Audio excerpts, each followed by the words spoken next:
The broadcast is now starting. All attendees are in listen-only mode.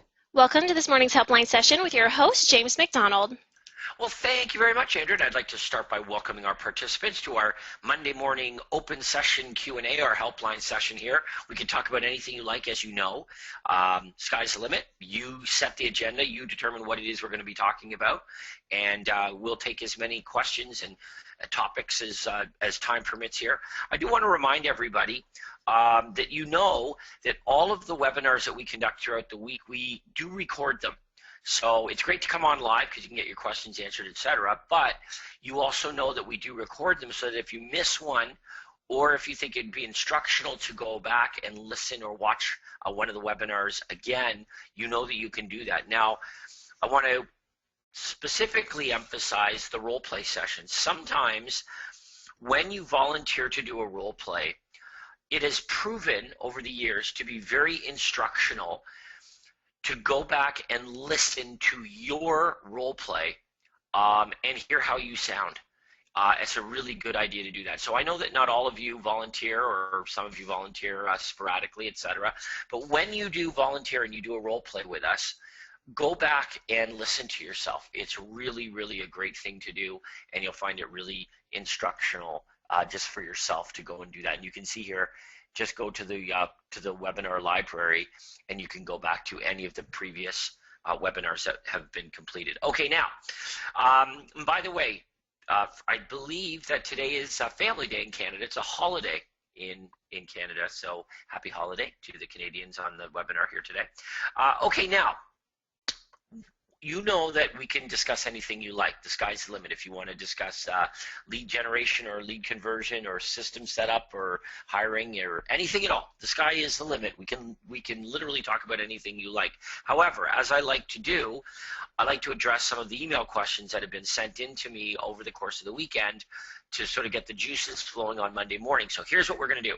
I'm going to start with an email question that was sent in to me from Alexandra, and this is a real dose of honesty, but it's also a little dose of mistake here, or quite possibly. Let me read this and then we'll talk about it. Okay, so here's the question.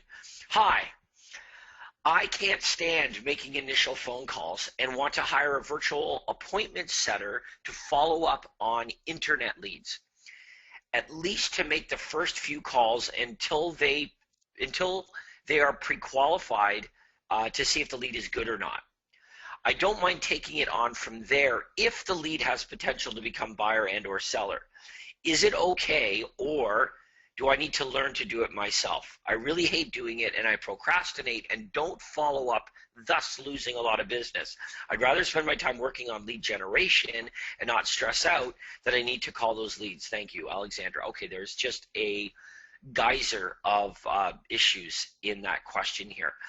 First of all, how are you going to train somebody to be any good at it if you're not? All right, so that's the first step. But here's the problem. The quality of person that you would hire as a virtual assistant to follow up with your leads would not be a high quality person. And that's the problem with that is this. When somebody who isn't strong follows up with a lead, I'll tell you right now how many of the leads are going to be, as you put it, qualified. Zero. None.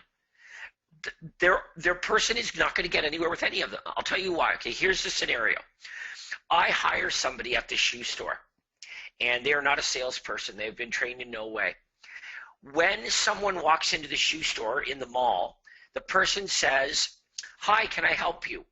And virtually 100% of the people say, "No thanks, just looking." Now, they all say that, even though a third of them are buying shoes. Who knows, half of them. But all of them are saying, "No thanks, just looking." But the poor salesperson doesn't recognize that. The poor salesperson says, "Geez, everyone's just looking today." And if they bothered to turn around behind them, what they would notice is that up at the counter, there's a lineup of people buying shoes. Every one of those people in the lineup said, no thanks, just looking, but they are in fact buying. So in other words, it might take a little probing to determine their actual timing and motivation. Now, the challenge is this. When you get someone, a virtual assistant, someone that's not making any money, someone, therefore, that is of much lower quality sales skill, what you're going to find is their question is, hey, are you thinking about moving? Let me guess, no. Bye, next one. Meanwhile, that person that they just talked to was absolutely motivated, sincere, ready to go.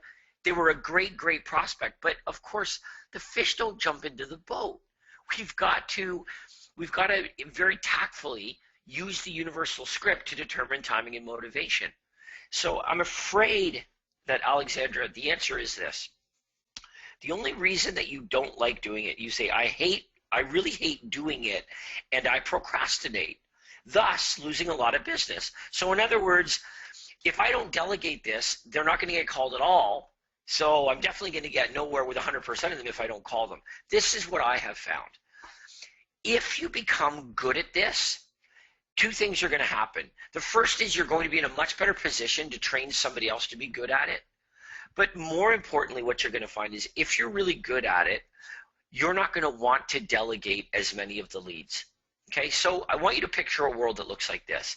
You say that I'd rather spend my time working on lead generation, but what if a month from now your lead generation was established? Whether it's a month from now, 2 weeks, 2 months from now, 3 months from now, whenever that time is, your lead generation is established. In other words, you're doing 4 or 5 different things that generate leads for you. And you hit the repeat button, and they happen every day. You don't manage, you generate ads through Google. It doesn't require you doing anything. You generate leads on Facebook.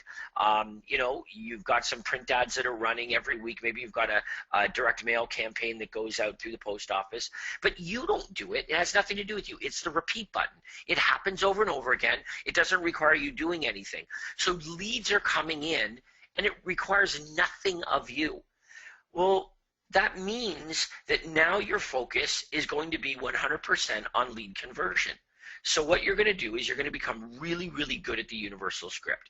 And even if you go into it thinking the reason I'm becoming good at this is so that I can train someone else how to be good because I don't like making these calls. I'm telling you, though, that what will happen is you'll change your mind.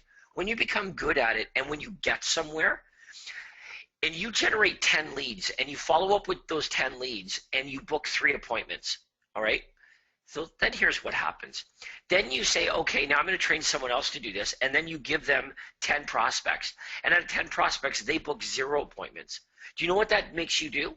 It makes you pull your hair out and say, you know what? I need to be following up with these leads. It's very, very dollar productive. You'd be better off to hire another realtor to go out on the appointments than you would to hire someone to follow up with the leads. But again, regardless of what direction you go in with that, here's one thing that is clear. In order for you to effectively train somebody to be good at it, you need to be good at it first. And if you're really good at it first, you'll probably not want to delegate as many of the leads. You can still delegate some, but you may want to cherry pick, the seller leads that respond to a certain campaign. That's how Craig did it. Craig had his favorites. When someone requested a home evaluation, they immediately went on Craig's date timer. He liked to call them. Can I tell you why? Because he booked an appointment at an astonishing rate with them. And those appointments resulted in a listing at an astonishing rate. So when a lead came in that was for an evaluation, it went to Craig because the results were pretty predictable. But when that same lead went to an inside salesperson, the rate of conversion was not anywhere near the same. Well, Craig saw that, said, well, give them to me. And, I generate other leads, distress sale prospects, zero down, first-time home buyers. I've got inside salespeople that can take those leads. Could I do better? Sure. But there are lots and lots of them, and I'm cherry-picking the best ones for myself. That's how you should do it as well. So anyway, I hope that helps, Alexandra. And maybe more importantly, I hope it helps everybody else who's in this boat. And I hope it gets the juices flowing a little bit and sparks some questions in all of you who are on board starting the week off with the Monday morning helpline session here. So Andrea, Why don't we do this? Let's go to the chat and see who we've got. Yes, and if you haven't done so already, go ahead and type your question in the chat box or your comment, or you can click the hand icon if you have a mic or you're on the telephone. We can take your question aloud to the group. And Alexandra, she says, yes, thank you, that does help. Okay. Okay, Connie says her screen shows Susan Gastineau, but she hears James. That's because what you're looking at is the homepage of the coaching website, and we have a little recording with Susan. When you log on, you can hear her talk. So you're not going to see James. We don't do video webinars here. I assure you I do not look like that. I can vouch for that. So many things I could say here, but I'm not going to. Okay. Our next. Address that. Stephen. He says at boot camp he pledged to memorize the universal callback script, and he has, but he sounds like a telemarketer. How can he get better at this? What you're going to do is you're going to get rid of the script. So in other words, don't read from the script. You've memorized it. Now you need to internalize it. Okay, so here's a good exercise to do that. I want you to say what the script says, but I want you to say it the way Stephen would say it. So when I say to you, okay, what does the introduction do? What does it do? What's the point of it? Well, it answers the question, who are you and why are you bothering me? And it pays special emphasis on focusing on the fact that the prospect requested information from you. That's very important. The reason I'm calling is because you request information from me. So what I want you to figure out is, now that you've memorized the script, you know what it's trying to say. I want you to, in your own words, I want you to describe what it is saying. Okay, not because I want you to change the script, but because what it's going to teach you is when you internalize the script, not memorize it, but when you've really mastered and internalized it, it does become a conversation. It does become it is no longer scripted.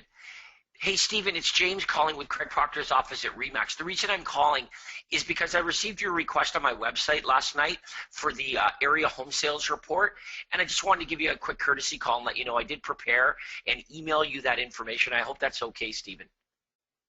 It's just a conversation. I'm not thinking about the words on the page that I've memorized. I know exactly what I'm saying. I get it. I know exactly what I'm saying as if I was ordering a coffee at the donut shop. It's very conversational. But maybe what is going to be required for you to get to that point, what I'm suggesting is break out of the words on the page. And this is how you teach yourself to understand what the script is trying to say. This is how you internalize the script, is by saying it in your own words. Teaches you to say, okay, I get it. I understand what it's trying to accomplish here. I get what it's trying to say here. And then from now forward, what you'll find is you'll never say the script from memory. You're saying it because it's just part of the daily conversations that you have with prospects. They're just questions that you ask a prospect. But it works quite well. And remember, there's a learning curve. And where you're at right now is completely normal. It goes like this. You start by reading the page, and it sounds terrible, but because you're reading like a telemarketer. But reading and saying the right words is better than winging it and saying the wrong things. Eventually, you memorize. And you don't need the script anymore because you've memorized the script.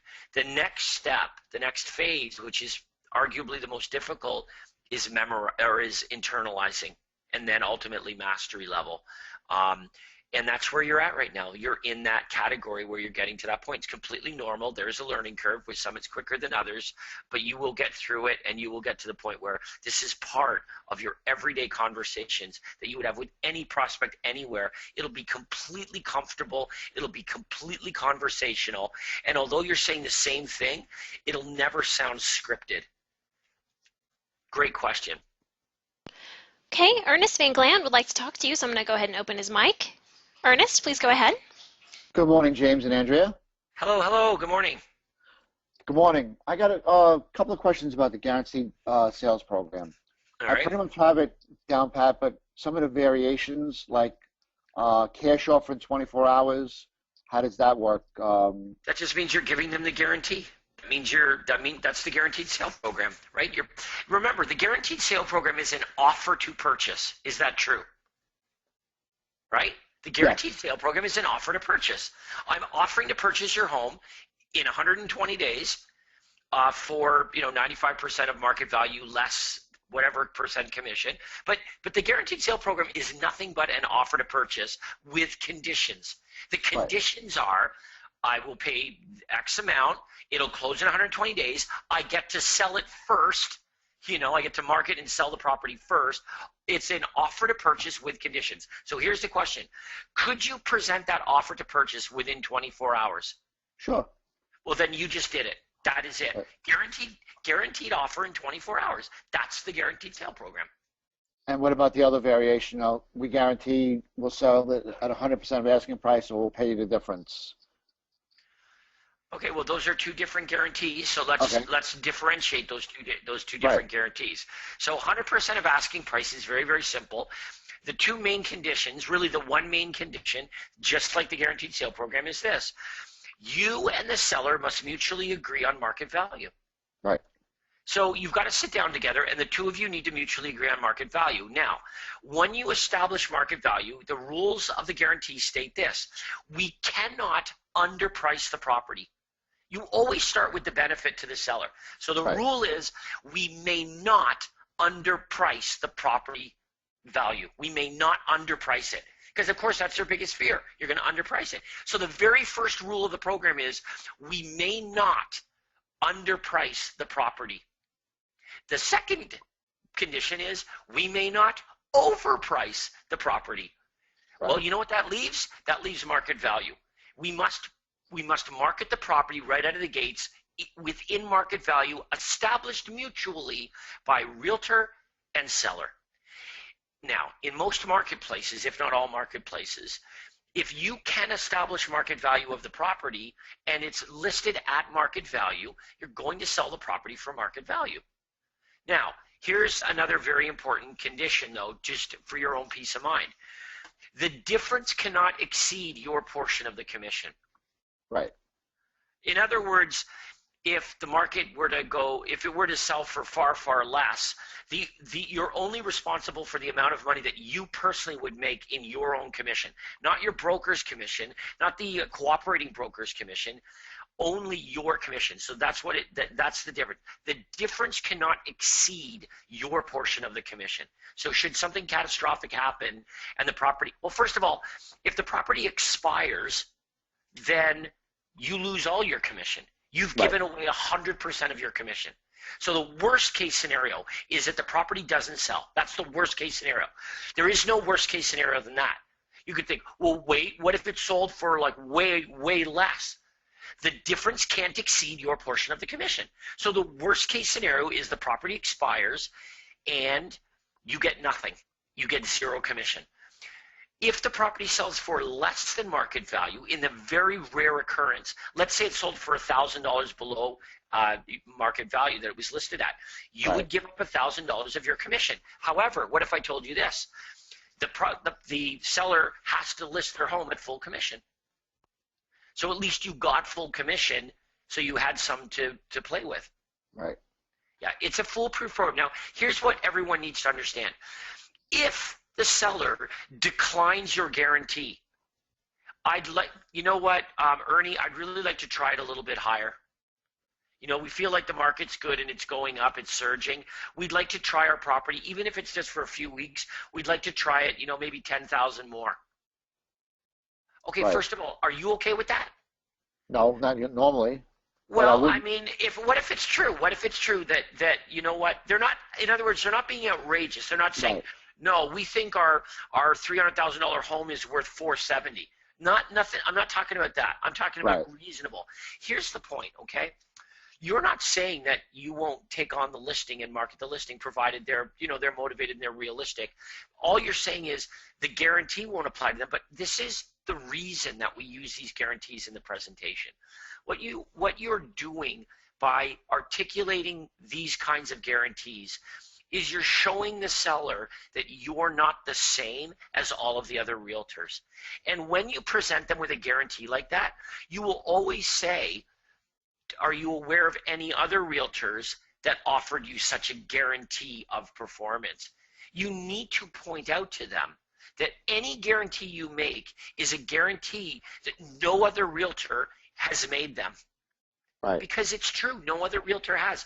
And what you also have to understand is that even if they don't take you up on the guarantee, what you're doing is you're creating this perception that Ernie's not the same as all the other realtors, clearly.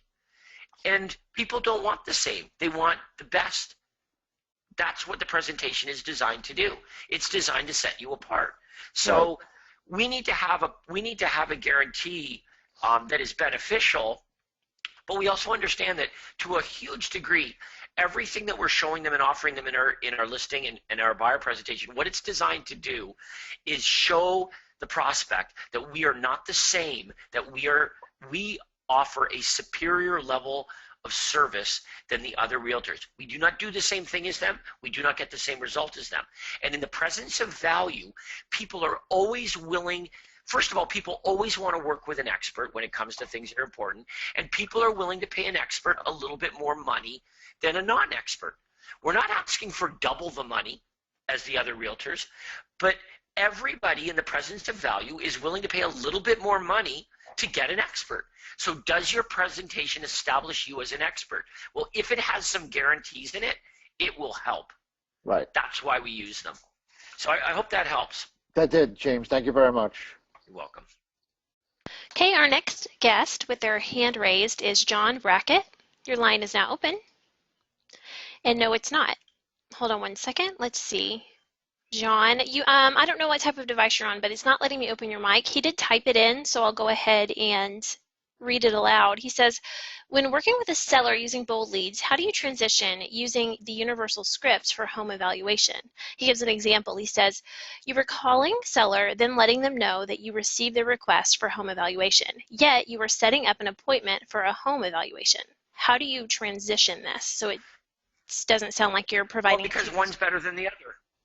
Because one's better than the other. And the other thing is, you're not going to offer them a home evaluation until you've determined their timing and motivation. So first, we're going to say to them, by the way, you planning on making a move in the next 3 to 6 months? Would you be staying here locally or moving out of the area? If you were to make a move, would you prefer to look around before you sell your present home? Do you have a realtor to help you when the time is right? We're going to determine their timing and motivation. And if they say, if it looks good, if it looks promising, then we're going to say, look, if I can see your property, I can be much more accurate in determining the likely sales price by seeing it. I can point out helpful tips, inexpensive things to do and not do to better prepare your home for sale. We can go over a net sheet together so you'll know the closing costs that you'll incur and what you'll have left in your pocket. We can answer any questions that you might have. The whole thing is free. There's absolutely no obligation whatsoever for you to do anything. And certainly I'm flexible. What would be a good time for you to get together with me so that we can take a closer look at your property? Days, evenings, weekends, what's best? This is an easy transition. If the prospect got an evaluation through bold leads, I'll tell you right now that it isn't going to be anywhere near as accurate and beneficial to them as if you went over and walked around their property. You would agree with that. So that's the answer. It's the same as any evaluation. Anybody that asks for a home evaluation, it doesn't matter the medium. You're thinking, but if it's from bold leads, then what? What do you mean? What's the difference? If it's a postcard that says, find out what your home is worth online, that's exactly the same as a Facebook ad from bold leads that says, find out what your home is worth online. An online home evaluation is an online home evaluation. Someone wants to know what their home is worth. Our job is to follow up with them and say, why do you want to know? No, we're not going to say that, but that's, why do you want to know? Are you moving? When? Why? Where? And if we establish that they're moving because they're serious, they're serious prospects, then we make them a better offer.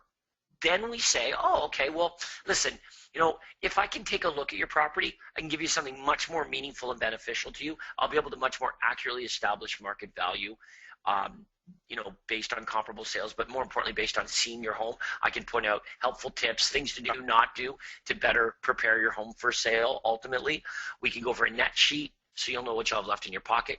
It's just such an easy, switch over that it's a natural. It's a no-brainer. Hope that helps anyway. Okay, our next guest is Maria Galitos. Your line is now open. Oops. Hello. Hello. Hey. How are you? I'm good. Who's this? This is Maria. Oh, hi, Maria. What is your question today? So I was just wondering what would be the best follow-up program for sellers that I get internet sellers or buyers. You know, like from the Google AdWords ads that I place and Facebook. Well, you should follow up with them like everybody else. First and Okay, foremost. so after I follow up with them and I determine that they are not ready yet, Okay, that's fine. what would be the best follow-up system? Well, number one is this. You have to establish when they are going to be ready, or at least a better time frame of when they are. This is critical. The most important thing is figuring out more accurately when they sound like they're going to be ready. See, here's why. We can't treat somebody who says, I'll be ready next month, the same as somebody who says, maybe in a couple of years. They're not the same, right? Prospects are not the same. They're all different. So Right. we cannot treat them like they're the same. Now, the only way that I know that you are going to be doing something next month versus 2 years from now is if I say the right words to get you to tell me. So in the universal script, the offer for the newsletter is the follow-up offer. And it's really carefully and cleverly crafted to get the prospect to tell us when they're going to be closer to making their move so that you can follow up with the prospect in a more appropriate timing. So for example, if I said, hey, I've got a free monthly newsletter that's full of great market information. I think you'll find it really helpful while you're, preparing for your eventual move. Would you like me to send that out to you every month? Prospect says, yeah, sure, that'd be great. And I say, okay, would it be okay if I followed up with you when you're a little closer to making your move? Prospect says, sure. And I say, when would be a good time for me to do that when you're a little closer to putting your home on the market? Well, give me a call in November. Okay, that's the way to do it. Now I know, okay, November. Had I not asked that, I never would have guessed that. I would have thought, I don't know, like next year. Without asking, you don't know. But you can't suggest it to them. You need them to sort of cough up the answer. Yeah. And then I go through the exact same thing with the next prospect, and that prospect says, give us a call next spring. Right? Whoa. So I've made the exact same offer to two prospects who clearly aren't motivated to do something today. One of them said, give me a call in November, in a few months. The other one said, call us next spring. They're not the same. They're totally different. Now that information is really important. I'm not going to treat them the same. I may send both of them the email every month, the newsletter every month, but I'm going to follow up by phone with that prospect who indicated November. They're a much hotter prospect than the one that said, give me a call next spring. See the difference? Right. Yeah. So James, do you think that the hard copy newsletters are the way to go for that, or an electronic? Yes. Ultimately, yes, they're better. And I'll tell you why they're better is because the purpose of the newsletter is to try to make headway in establishing yourself as their realtor. Okay, so picture this. The person that says, give us a call next spring, every month they're receiving a letter in the mail in a plain white number 10 envelope, hand addressed, with a live stamp on it, which get opened at a staggering rate. If you hand address live stamp, it's going to get opened 99% of the time. Okay, so every month they're opening your letter, and when they open it, there's a newsletter from you, your business card is in there, and the newsletter is full of great specific information about their marketplace. It's got some graphs in there about statistics that you pulled off of your MLS, what homes are selling for, days on market, average price points, stuff that a prospective seller would really like to look at. But let me tell you what is also there. It is 100% branded to you, and all and any of your unique selling propositions and information that you're offering is all coming from you. Here's what happens over time. When next year rolls around and they've been getting this and opening it and reading it and looking at it every single month, you have a head and shoulders lead on any other realtor that might want to compete for their business. You have already taken steps in establishing yourself as the provider of information with your unique selling propositions as the competent leader in the marketplace. And this is what you'll find. When you follow up with that prospect when they're closer to doing something, it's easy to book the appointment with them. They already have more than a stranger salesperson relationship with you. You've been the provider of information to them for months now. And it's all that information's been coming from you. You haven't pressured them into doing anything they don't want to do. You haven't bombarded them with sales gimmicks. You've sent them real, tangible information, usable information that has established you as the expert. When you make that phone call when it's appropriate for them to do something, you're going to find that not only booking the appointment is easier, but they feel like they're talking to an expert. You don't have to reestablish that you're not a salesperson, you're the expert. And it works really, really well. Hey, you got to remember, the overwhelming majority of the listings that Craig took were not from sellers that called up and said, can you come over this afternoon? I mean, we got a lot of those, but the majority were a seller that identifies themselves several months before.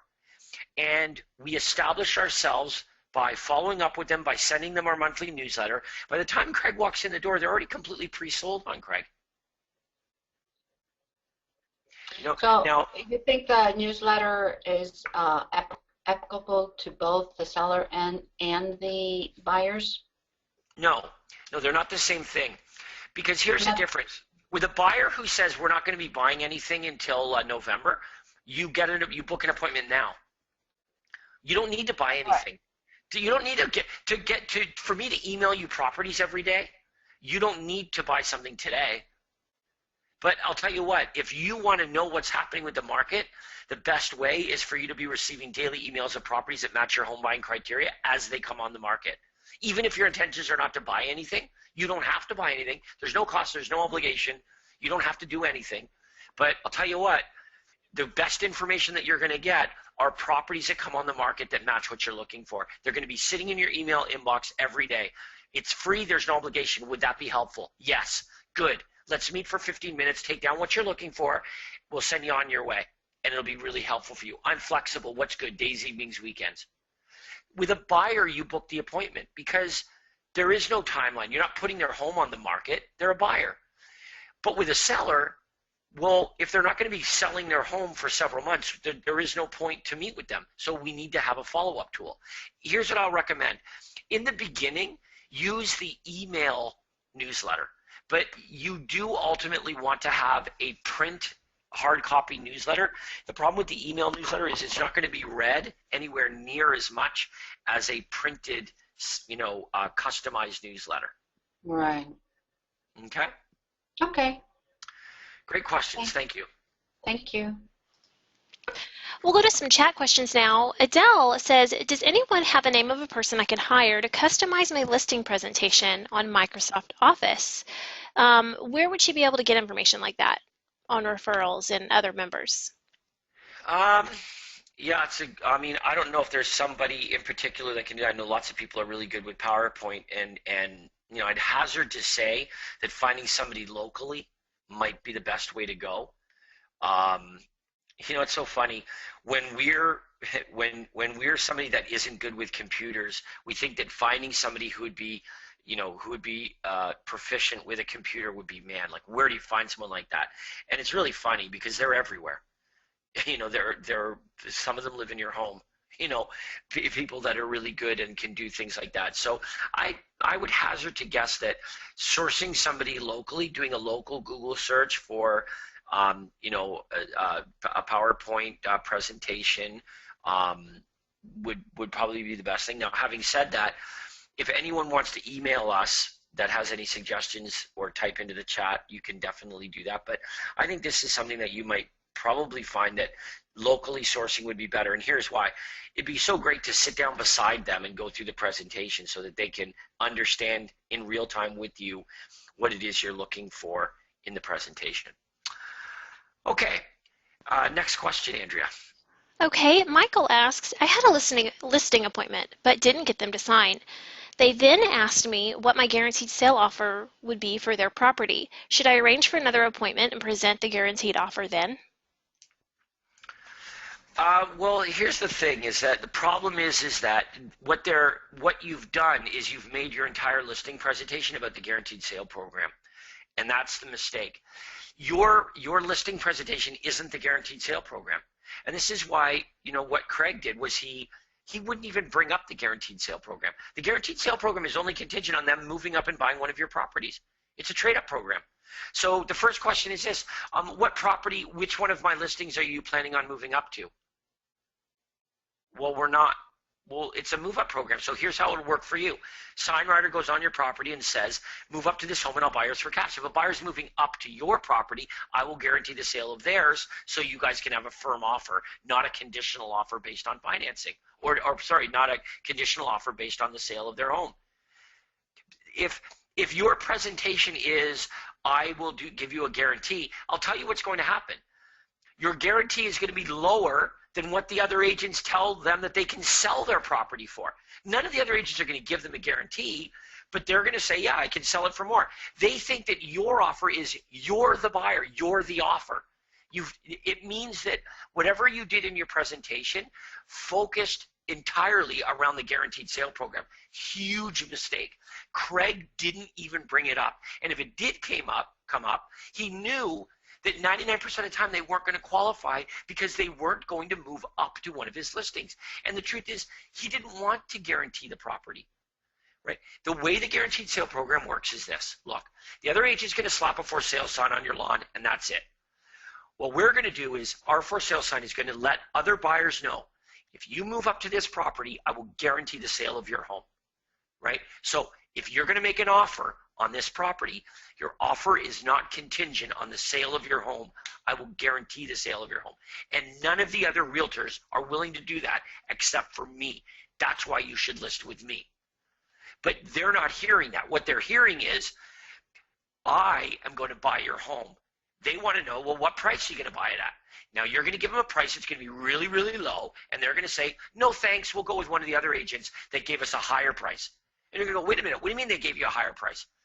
Are they going to buy it? No, they're going to sell it. Well, me too, but they didn't get that from you. They're not hearing that. So you've got to fundamentally look at your presentation and understand that your listing presentation is not the guaranteed sale program. It's what you're going to do to sell their home for more money. Statistical USPs. List to sales price ratio. The average realtor in the marketplace sells homes for 97% of asking price. Mine sell for 102% of asking price. Look, here are the stats.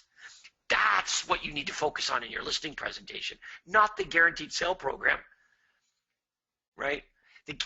The guaranteed sale program can set you apart in your marketing, but the way it's utilized in the presentation is based on the buyer who's moving up to their property, because you know that seller is highly unlikely that they're moving up to one of your listings. I hope that makes sense. I really do. But it's not uncommon, right, that there is this misconception with how we're utilizing the guaranteed sale program. You can't go around guaranteeing properties for sale as the tool to get the listing. It'll backfire. Okay, I don't know if there's a follow-up to that, Andrea, but if there is, you can go for it. Okay, no follow-up, so we'll just move on to our next question from Tom.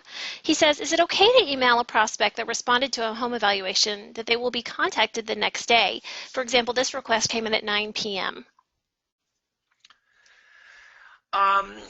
Well, it depends on what you're talking about. If you're talking about sending them the information, then yes, I think that's absolutely fine. But if it says, I will be following up with a phone call, I think that's a very terrible idea. They didn't ask for a phone call, so there's no benefit. There's no WIFM there. It's not like they're going to write back, okay, great, look forward to chatting with you. No, they're not. The reason they went online in the first place is to get the information online. So this is why when we call the prospect back, we got to make it look like a friend calling them from a local phone number, so they answer the phone, and we're immediately able to say, hey, stop, don't hang up. It's James with Craig Proctor's office at RE/MAX. The reason I'm calling is I received your request for the online home evaluation from my website last night, and I just want to give you a very quick courtesy call and let you know I did get your request. I prepared the information. It has been sent to you. I hope that's okay, Mr. Smith. You're diffusing this, and Mr. Smith says, yeah, great, thank you. Boom, now you're in the script. Hope that helps. Okay, our next question comes from Thomas, and Thomas has also raised his hand, so I'm going to go ahead and see if he has a working mic. Thomas, go ahead. Thomas? Hi, this is Tom. Hello, can you hear me? I can hear you. Hi, Tom. Hi, Craig, this is Tom. I just wanted to find out, my unique selling proposition is your home is going to be sold in 45 days guaranteed, or I will pay you $5,000 cash. I'm a fairly new agent, so I'm trying to figure out, when I use the word sold, does that mean when the home goes into escrow, or when an offer is made? Well, you're going to define that. Okay, remember, you make up the rules, so you're going to create the rules, the certificate. But here's what it's going to be. It's going to be an offer accepted by the seller. That's sold. Okay. All right, an accepted offer by the seller. Because once the seller accepts the offer, now your hands are tied. You can't sell it to anybody else now. So that's what is going to make the home sold. Okay, I just wanted to get a clarification as what that definition of sold meant. But remember, ultimately, here's the real answer. It can mean whatever you want it to mean. It's your guarantee. If you wanted it to mean like closed, it could. It's up to you. But I mean, I think that we want to have the safety net in there. What does sold mean? It means the seller has accepted an offer. They've accepted the offer. And if they accept the offer, then we'll call that sold. Okay, all right, that clarifies it for me, because I was thinking if it meant closed, and that takes 30 days, it's kind of like, wow, out of my 45 days, 30. Right. No, it's exactly right. That's exactly right. So, and that way, what if the seller accepted your guarantee is how many days? 45. What if the seller accepted a 46-day closing? Right, just to save $5,000. Right. Right. No. It's not. So, and this is why, right? So, what do we consider sold? Well, we consider, if it was closed, we would have said closed. You make the rules. Here's the way that it's established in the certificate. Sold is when they accept an offer. Okay. All right, and that takes. But you bring up. I'm sorry. I'm still trying to process that. You bring up a good point. So, what if the seller does wait, for day 46? Just to say, you know what, I'm going to save $5,000 if I wait 2 days. This offer. Well, you got to. Hey, that's the risk you're willing to take, right? If you want the listing and you determine that there's motivation, and the seller wants to sell their home quickly, that would be their motivation for taking you up on your guarantee. What is their motivation for taking you up on your guarantee? Their motivation would be, well, we want to get our home sold quickly. So if they want to get their home sold quickly, they're going to pass up offers on their property because they want it to take longer. You're just painting a scenario that isn't realistic. Okay? Now remember this. Here's another condition. The property can't be overpriced. Right. The property may not be underpriced, but the property can't be overpriced. Okay. So when do you think they're going to get the bulk of their offers? I'm thinking toward the beginning. Right. Yes. That's when they're going to be. Listen, if they wait 46 days and the property's listed at market value, it means they've declined every other offer. I'll tell you right now, it ain't selling anyway. It's going to expire off the market. Okay. They're not going to get a better offer. What do you think about the viability of this particular USP? Your home sold in 45 days guaranteed, or I will pay you $5,000 cash. I think that it needs to be based on you looking at the marketplace and establishing that there's a need to sell homes quickly. Because if we look at the market statistics and what they indicate is that homes are selling quickly, then what you're offering is something that's really not, it's really not of value. So you got to be really careful. I'm in Huntington Beach, and homes are selling in Orange County at 67-day average. That's pretty good then. That's a pretty good guarantee then. Okay.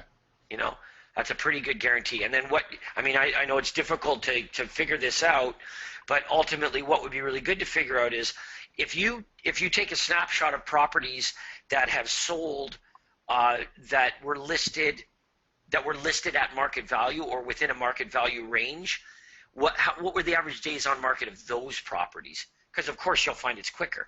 Remember, that 67-day average is based on all the properties, many of which were overpriced, and still, they sold, but they took a while to sell.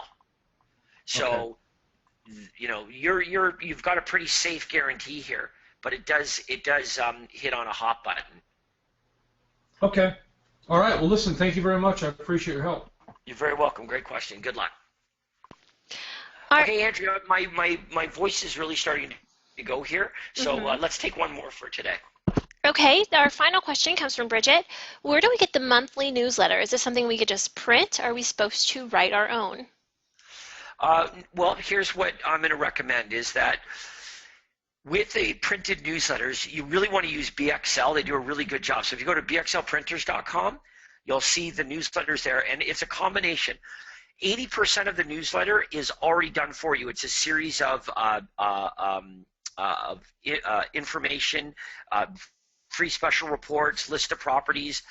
It's already done for you. However, there is a degree of customization. It would require your market statistics in there to make it really, really relevant to the prospect.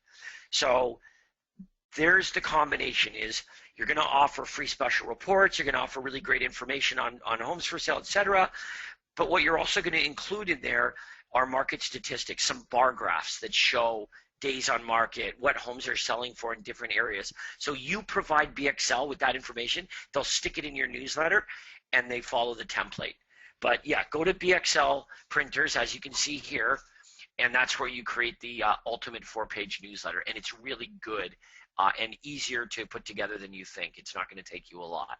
I can't recommend it enough. Once you reach that critical mass of seller prospects, it becomes, a must. Okay, thanks for that, Andrea. Yeah, I'm really sorry. I don't know, my voice is almost shot completely for some reason here. But I want to thank everybody for coming on the helpline session here and asking all your questions. You know that you can ask your questions as well throughout the week, and we'll address everything that you have for us. And Thursday, we're doing our role play session.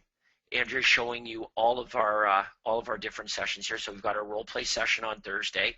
Friday is our marketing clinic. We'd love to see lots and lots of ads as we did this past Friday. That was really helpful.